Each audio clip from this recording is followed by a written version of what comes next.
This is the third time I'm recording this, but I realized I don't have much memory left on my phone, so I have to tell you fast. As you saw from the title, this is a story time that happened not so long ago. Actually, it happened last week. So last week, to make it short, I had a terrible stomach pain, to the point I was cold sweating and my whole body was shaking from pain. Like, it wasn't that I had a fever and that was the reason I was shaking. I was literally just shaking because that's the only way my body could like resist the amount of pain I was in. Here in Guatemala, we have a curfew at 6 p.m. You can no longer go out unless you're seeking medical attention.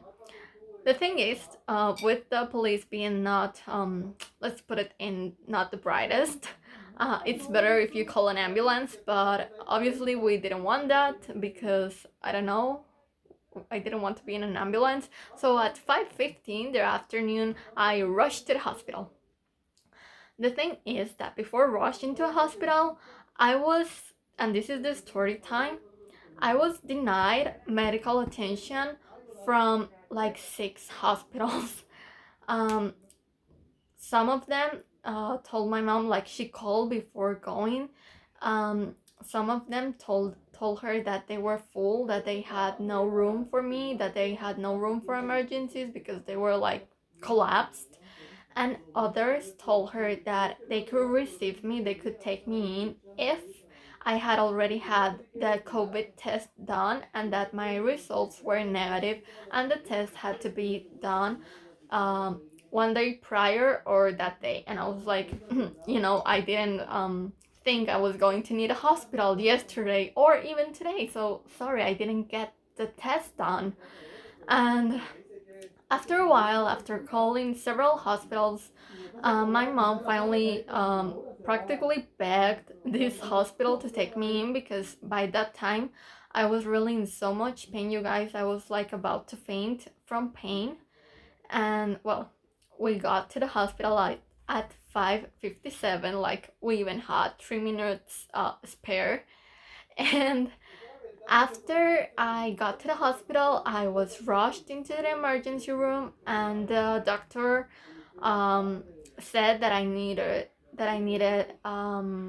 what's it called? I needed uh, urgent surgery, like emergency surgery, because I had appendicitis. And I was like, okay, thank you. I kind of figured I had appendicitis from the amount of pain in my stomach.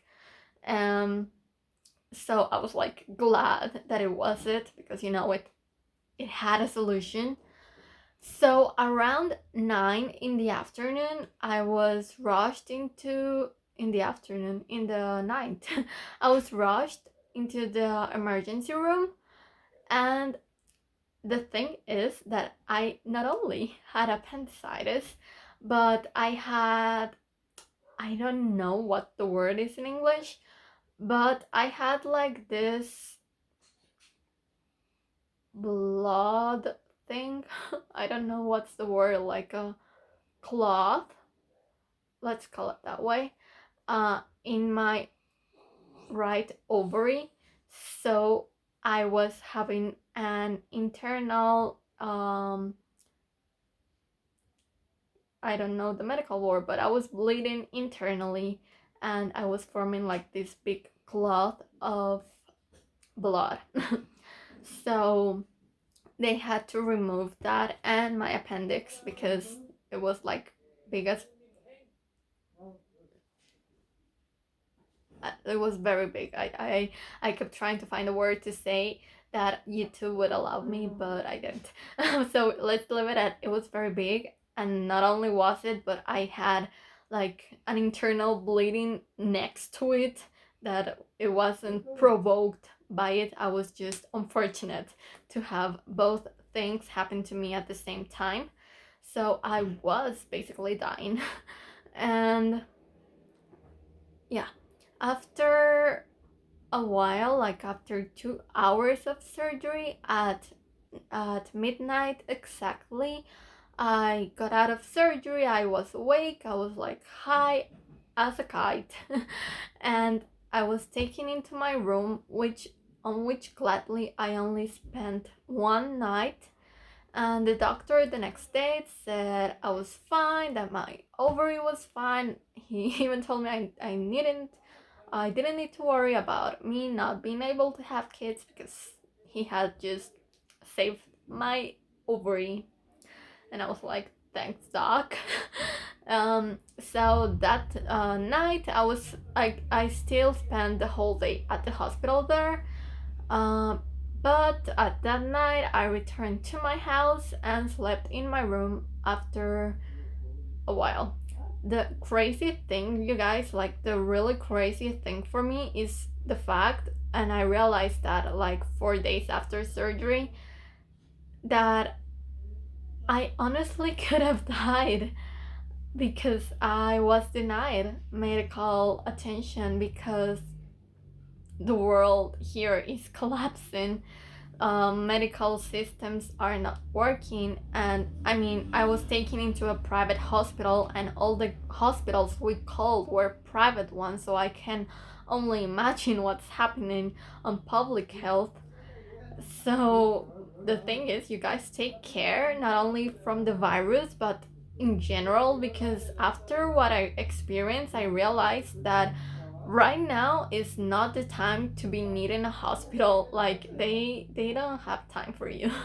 um yeah, it was like I'm really grateful with the doctor who performed surgery on me because he was really nice. He saw me suffering. He even got me on some morphine before the surgery started because I couldn't resist it anymore. I was honestly about like to faint or to go unconscious from all the pain I was feeling, which was, I don't wish that upon anyone ever. Because like I said, it was not only my appendix but the fact that I had an internal bleeding close to where my appendix was about to explode. So yeah, that was like double the pain. But I'm fine, I'm alive. A friend told me, you're alive and kicking, or kicking and alive, I don't remember. And if you hear noise in the back, I'm sorry, but they're installing some new doors in my house. But yeah, that's my story time, you guys. It's so crazy. Like, I honestly wish I mean, I think I'm going to write this down on my CV, like, um, survival skills. That's what I'll write there, because honestly, I survived needing urgent surgery or needing medical attention urgent um on a pandemic. So you guys be safe. Now I laugh at it, but it wasn't so much fun going into the car and not knowing if the hospital were actually going to take me in. If I mean, I think they took me in because they honestly saw me like crawling because of pain. um but yeah, don't don't go out, you guys. It's not the time to be needed in a hospital right now. It's definitely not. So I'll see you guys on my next blah blah. That sounded wrong. I'll see you guys on my next video. Bye.